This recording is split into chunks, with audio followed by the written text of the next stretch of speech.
Biasa sambil melancarkan dan menghafalkan Nadom Aqidatul Awal sampai di bait yang ke-12.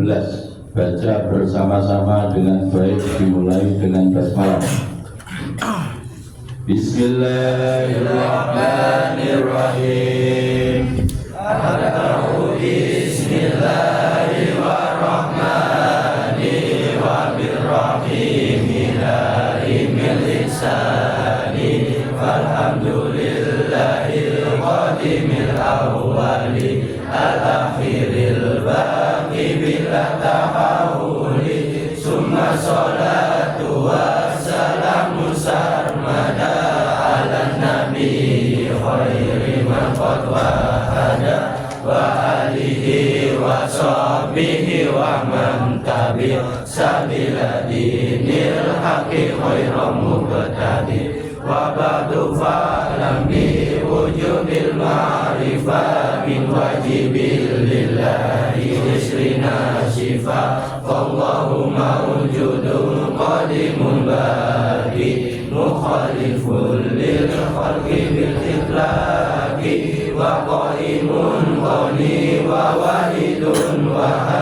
qadir muridun alimun bi kulli syai' sami'un basiru wa mutakallimun lahu sifatun samatun tadalimu faqratun iradatun samun basar hayatun ilmu kalamun istama wa jaizun bi fadlihi wa alihi takuli kulli mumkinin kafilihi arsala anbiya dawil fatona bisyiki wal tablihi wal amana wa jaizun fi haqqihi min aradi bi ghairi nafsin ka khafifil ardi.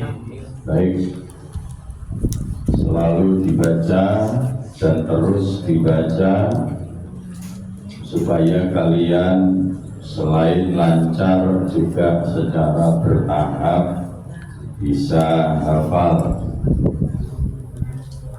Penting sekali untuk menghafalkan bait-bait atau nadham dalam Aqidatul Awal yang sering kali saya katakan, karena ini adalah fondasi yang paling dasar dalam pelajaran tauhid kita, dalam pelajaran akidah kita.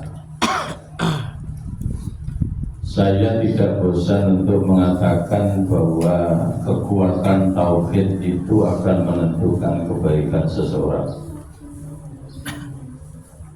Orang yang tauhidnya kuat, maka kepribadiannya pasti akan baik. Dan orang yang berkepribadian tidak baik, maka bisa dipastikan tauhidnya rusak. Ya, jadi ini harus kamu jadikan pegangan dengan sebaik-baiknya. Dan untuk memperkuat tauhid itu harus dimulai dengan ilmunya. Maka belajar dan terus belajar. Ini penting sekali. Ya, saat ini kamu tidak merasa bahwa itu adalah kebutuhan kalian, tapi ke depan pada saat-saat tertentu kamu akan merasa bahwa ternyata kehadiran kita di kehidupan ini sama sekali tidak ada nilainya tanpa diawali dengan kebaikan-kebaikan yang kita bangun berdasarkan tauhid kita yang benar. Pelajaran yang lalu kita sudah sampai pada sifat mukhalafatu lil hawadits,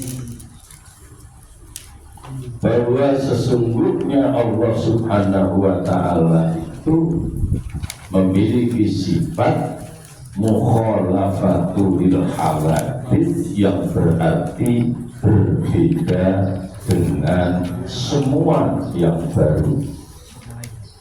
Apa yang baru? Yang baru adalah semua yang diciptakan oleh Allah, apapun wujud dan bentuknya, itu termasuk yang baru. Sehingga tidak mungkin Allah memiliki kesamaan, kemiripan dengan selain Allah. Sehingga seringkali anak-anak kita baca di dalam Al-Quran ada ayat laisa kamitslihi syai'un. Laisa kamitslihi syai'un. Tidak ada sesuatu pun yang menyamainya. Kalau kamu membaca surat Al-Ikhlas dan kamu memahaminya dengan sungguh-sungguh, maka di situ kita akan semakin mengenal Allah. Pada ayat yang terakhir disebut di surat Al-Ikhlas itu apa ayat yang terakhir? Walam yakul lahu kufuwan ahad. Tidak ada satupun yang menyamai Allah.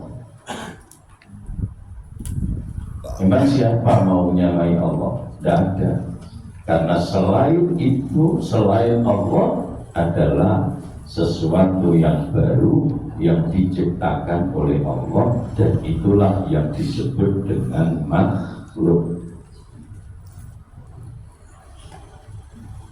Kemudian Allah Subhanahu wa Ta'ala juga memiliki sifat berikutnya, apa? Qiyamuhu binafsihi. Sifat qiyamuhu binafsihi itu termasuk kategori sifat apa?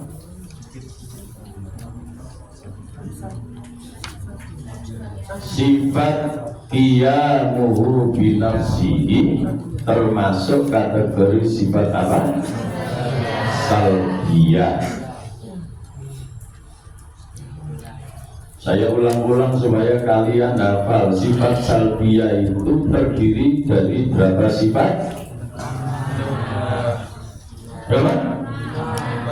Berapa? Bisa tolak-tolak. Ada berapa sifat? 5. Kalau sifat nafsiyah, kalau betul terus hukumnya kapan apa hari? Berapa? 1.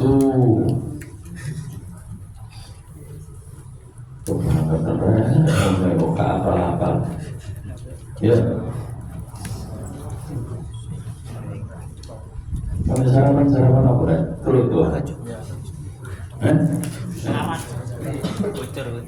Oh ya, apa ya? Sifat nafsiyah terdiri dari berapa sifat? 1, yaitu wujud. Tak balik itu tidak jarak, nanti jaraknya wujud. Jika apa. Jadi ada sifat nafsiyah yang jumlahnya cuma 1, lalu ada sifat salbiyah jumlahnya 5. Sifat salbiyah dimulai dari kita, terus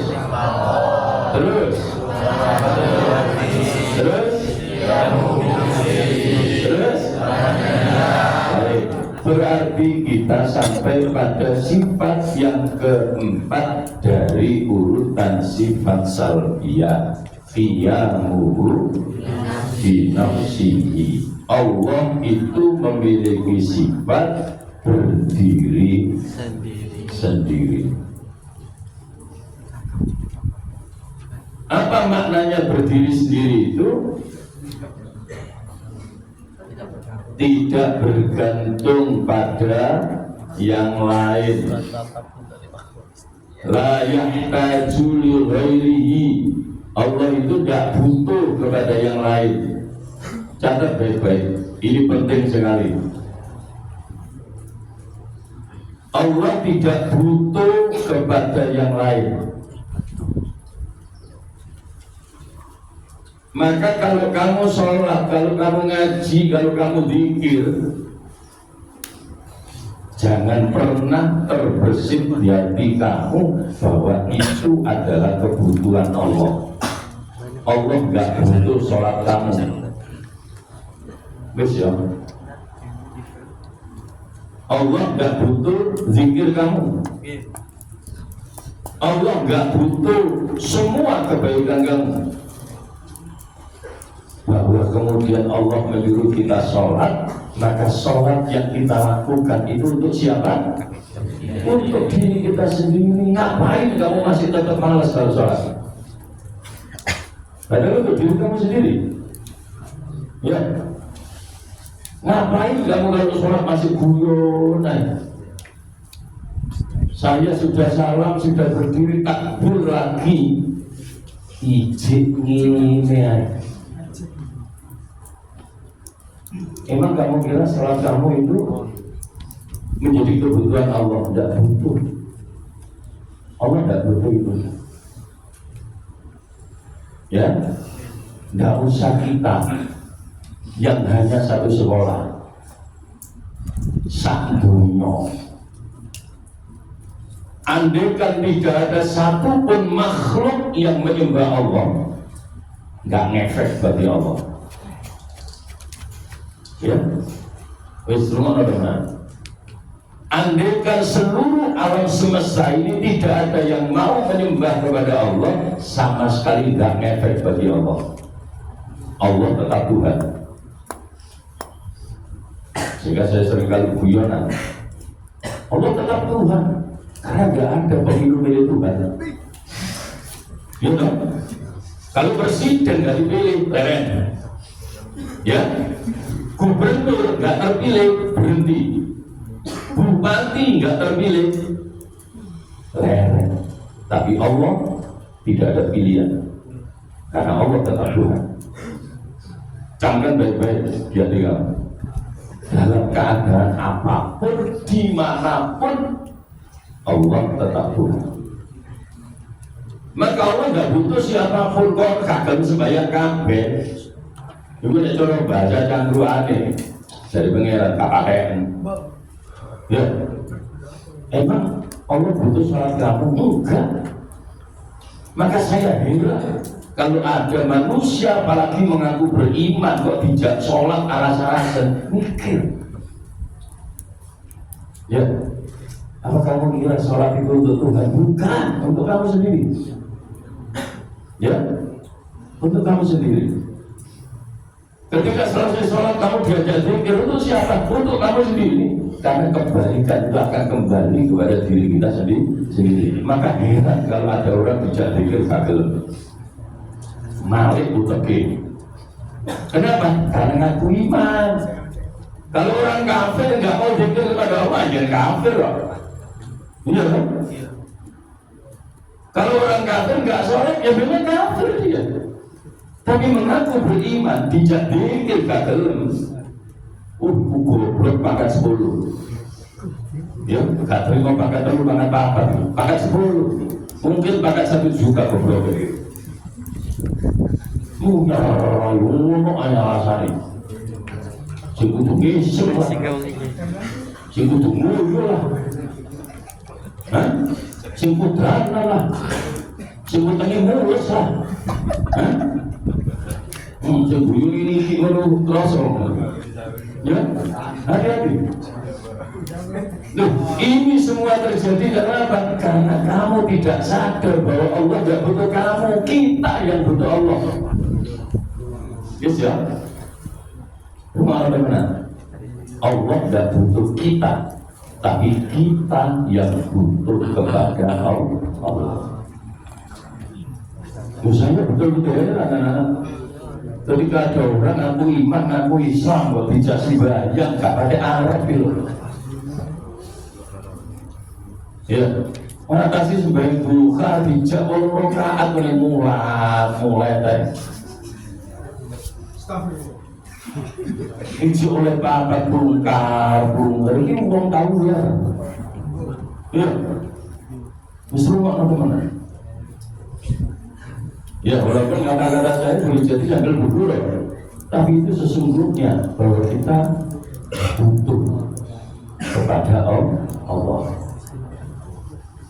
Allah tidak butuh kepada siapapun. Layak hajul ghairi. Allah tidak butuh kepada yang lainnya. Ya, maka kalau kita berdoa itu untuk kita sendiri, bukan untuk Allah. Makanya ketika kamu diajak berdoa, agak ngomong lagi.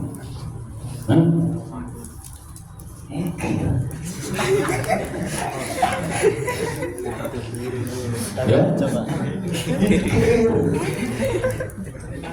Tidak mau terserah kok. Ya.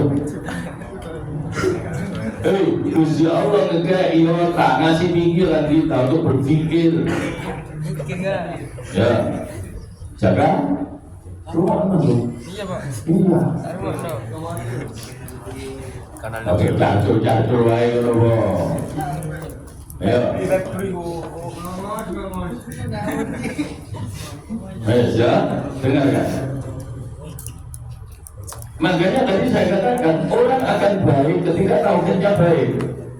Ketika dia sadar bahwa Allah punya sifat qiyamuhu binafsi, Allah tidak butuh kita semua karena Allah berdiri sendiri, maka kita yang akan selalu merasa selalu butuh Allah. Maka kita akan berusaha sebaik mungkin karena kita butuh Allah, butuh rahmat Allah, butuh pertolongan Allah, ya, butuh perlindungan Allah. Makanya kita diberi pelajaran banyak sekali baik di dalam Al-Quran maupun di dalam hadis untuk terus berdoa minta perlindungan Allah. A'udzu minasy syaithanir rajim. Kita berdoa untuk apa? Minta pertolongan kepada Allah. Emang kita bisa apa? Wes, krusial saya bilang. Sing rumangsa hebat Pencak ya, emang kamu bisa kalau tidak dapat pertolongan Allah? Ya, ya gimana? Ya, kalau kita bisa itu karena Allah menolong kita sehingga kita bisa. Kalau Allah tidak menolong kita, kita tidak akan pernah bisa. Makanya jangan pernah membanggakan apa yang kita bisa, karena sesungguhnya kita tidak bisa. Kita bisa karena diberi pertolongan Allah menjadi bisa. Guys, berani sing iso-iso sila barang kau usah berdetak-detak, kau usah pelit-pelitin, senengane tawuran, apa-apaan. Sok jagoan, sok hebat. Loh, saya vulgar ngomong seperti ini untuk menyadarkan kamu. Ya, untuk menyadarkan kamu.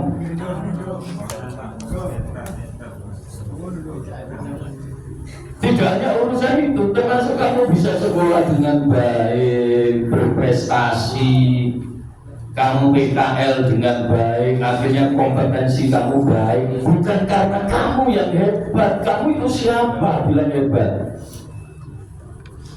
Kita punya kompetensi baik karena diberi pertolongan oleh Allah. Ya, sadari ini. Kita bisa melakukan sesuatu yang baik itu karena pertolongan dari Allah. Kita nggak akan pernah bisa berdiri sendiri. Kenapa? Karena kita itu makhluk. Untuk menentukan kita hidup lahir kapan aja kita tidak bisa kalau ujuk-ujuk lahir. Emang kita bisa pilih tanggal lahir kita? Ya. Kalau sekarang karena teknologi kedokteran kemudian ada orang bisa milih tanggal lahirnya. Ya, cewek hadiah operasi 17 Agustus. Lahir 17 Agustus tahun 45. Maaf ya. Ya. Yes, benar. Oke, kelahiran kita mungkin karena teknologi akhirnya sesar bisa, tapi kita tidak akan pernah bisa menentukan nasib hidup kita. Lahirnya bisa dikondisikan dengan sesar, tetapi tetap harus yakin itu bisa terjadi karena qada-qadarnya Allah. Kalau Allah tidak menghendaki, walaupun kamu sudah dijadwal oleh dokternya, ibumu nanti akan dioperasi tanggal sekian, hari ini jam sekian, jelalah wahyu operasi, dokter kecelakaan. Kasih dong, kasih dong. Ya kan? Itu artinya apa? Artinya kita tidak pernah bisa menentukan hidup kita sendiri. Rizki kita, usia kita, kemampuan kita tidak akan pernah bisa menentukan sendiri. Semua itu tergantung kepada Allah. Tapi Allah tidak demikian. Allah memiliki sifat qiyamuhu binafsihi. Allah itu zat yang tidak butuh kepada yang lain. Allah tidak butuh kepada yang lain. Qiyamuhu binafsi itu artinya juga bahwa Allah Subhanahu wa ta'ala sama sekali tidak bergantung kepada apapun.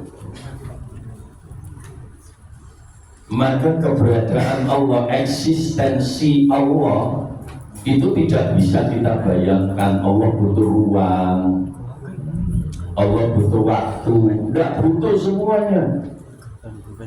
Makanya jangan pernah membayangkan lalu kemudian Allah itu ada di suatu tempat. Tidak. Ya, Allah tidak butuh itu semua. Karena apa? Karena Allah itu maha segalanya, maha perkasa, maha kuasa, maha berkehendak. Ya, sehingga kondisi yang kita alami saat ini, kalau itu kita merasa tidak pas dengan keinginan kita dan kita ingin berubah, maka jalan keluarnya cuma satu.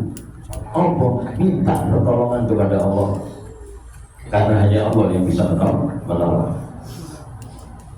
Minta pertolongan kepada Allah, ikuti dengan usaha yang sesungguhnya.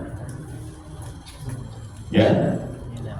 Nah, susahnya kan kalian ini kalau tidak minta kepada Allah itu wangel gak betah. Istighosah gak dibeli baru menang. Bobo saya orang tidak beli, baru tak beli ini menang. Resa baru beli ini menang.